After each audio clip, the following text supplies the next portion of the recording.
What's up, everyone, and welcome back to our YouTube channel. It's been a few months, I believe, since we've last made a video and uploaded one. That is because there is nothing really going on with the house, so there's not a whole lot to update you with the house build.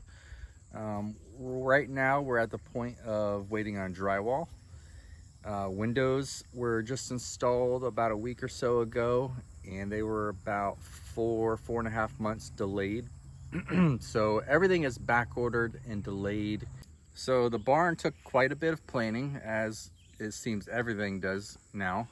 That planning included where to actually put the barn, which we took a while to decide of where it was going to go and the reasoning we wanted to put it here. We went back and forth of all that stuff.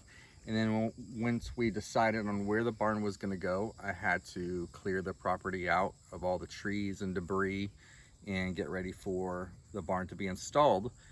And having the barn installed was another issue because I had to find a contractor, and that process took quite a while because it was very difficult to find someone trustworthy in this area to purchase the barn from and install.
So once we got that done, we had to find a contractor for the concrete, and it took quite a bit to find a contractor to come out, give us a quote, show up for the job. And once we finally did all that stuff and hired someone, it was even months after that, after we actually hired them and put a deposit down for them to actually come and do the job.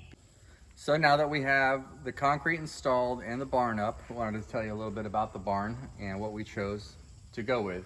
We went with an open pole barn, or a post barn construction, with 8x8 posts. Most of the pole barns come standard with 6x6s, but we like the look and the sturdiness of the 8x8s, and hopefully it'll last us a little bit longer. Plus, we are in Florida and we do have big, strong storms and hurricanes that blow through our area, so we just figured an 8x8 was a little bit more of what we needed. All right, so the size we decided to go with was a 40 by 60, 40 wide, 60 long, and 12-foot sides. And this part of it, I would say a third of it is going to be an outdoor cooking area. On the back side here, we're gonna have a countertop with a sink and a fillet table area for fish cleaning.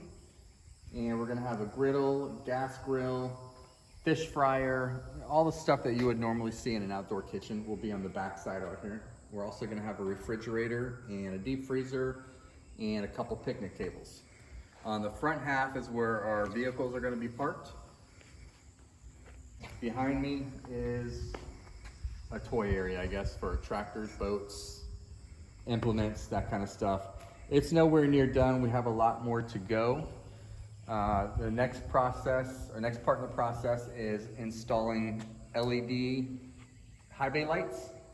We're gonna go with 12 of those throughout the barn, and installing electrical outlets and plumbing for the sink.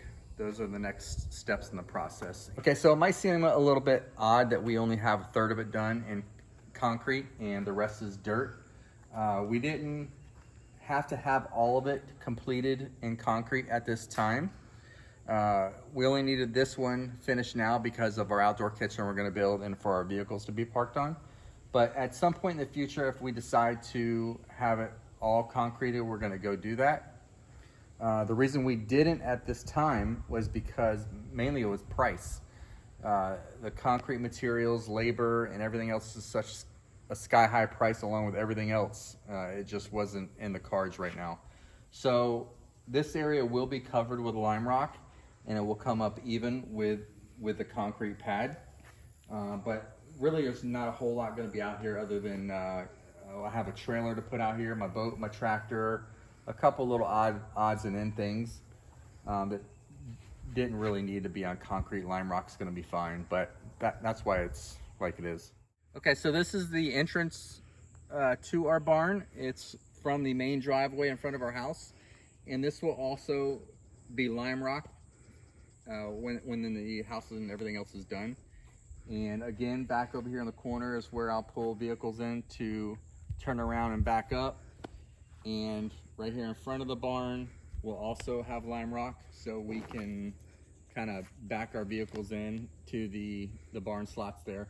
But most everything you see out here that's dirt in this area will have lime rock in it as soon as the house is complete, or before the house is complete, basically whenever we can scrape up enough funds to do it. Okay, thanks again for watching our YouTube channel. And it wasn't a huge update, but it's a pretty fun little project for us so far. We'll see you guys next time.